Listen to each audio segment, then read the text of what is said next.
seashell and sand adventures. Today we're back here at Praia da Marinha. Again, like I said before, it's one of my favorite beaches, so I really do like coming here.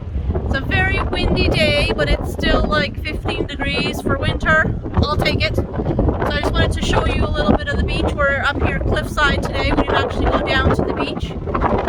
Because it's very windy, the waves are spectacular. So let me turn you around so you can see them.